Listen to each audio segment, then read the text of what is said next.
Sa Pula sa Puti ni Francisco Soc Rodrigo. Ang tula ay nagsimula sa isang umaga ng mag-asawang sina Siling at Kulas. Nagsimula ito sa pangungumusta ni Kulas sa kanyang asawang si Siling na kung saan ay tila nagtatampo sa asawa.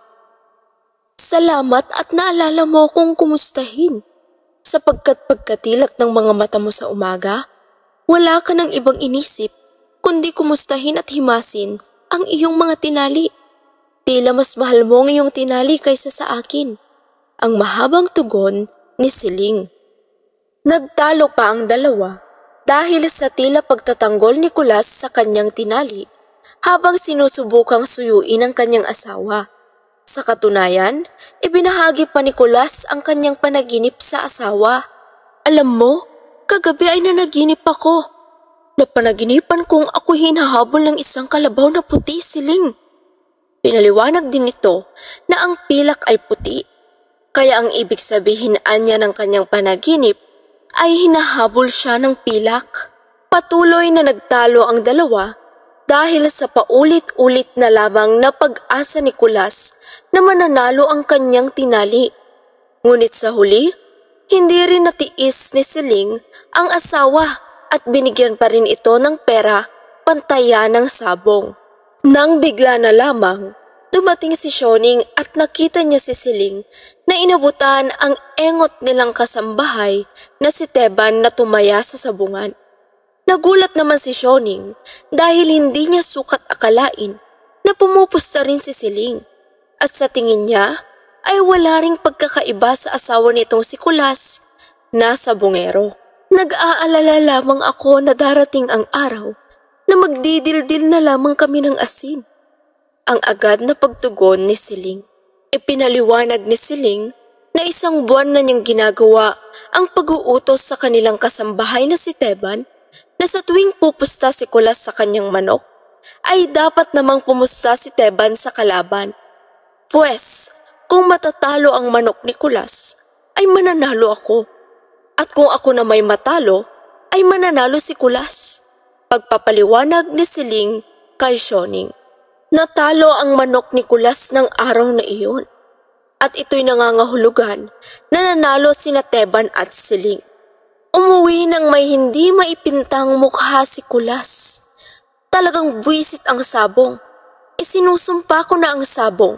Ni ayaw ko nang makita ang anino ng sabungang iyan. Ang galit na sabi ni Kulas na tila nawawalan na ng pag-asa sa pagsasabong. Ngunit, bigla na lamang nagbago ang kanyang isip nang dumating ang kasamahan niya sa sabungan na si Castor upang siya ay payuhan. Pag hindi ka na nagsabong, ay talagang patuluyan ng perdida ang kwartang natalo sa iyo. Samantalang kung ikaw ay magsasabong pa, maaaring makabawi. Ang sabi ni Castor sa nawawalan ng pag-asa na si Kulas. Dahil dito, nagbigay rin ng mga teknik si Castor sa kaibigan tulad ng kanyang ginagawa.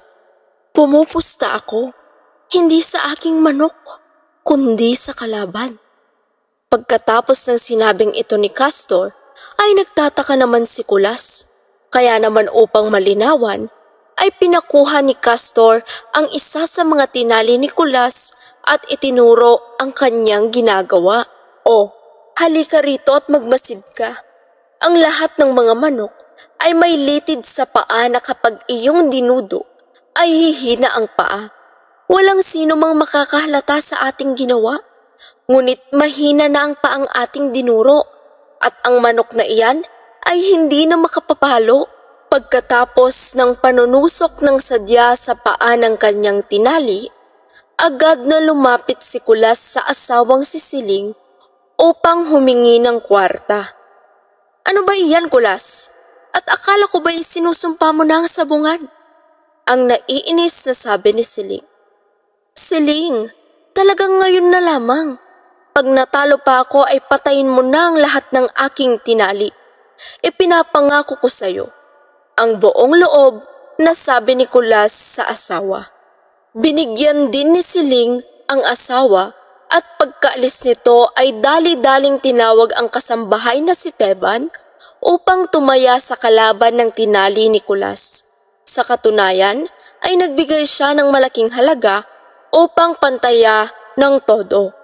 Sa di inaasahang pangyayari, ang manok ni Kulas na sadyang tinusok ang paa upang humina at inaasahang matalo ay siya palang mananalo sa labanan ng mga tinali.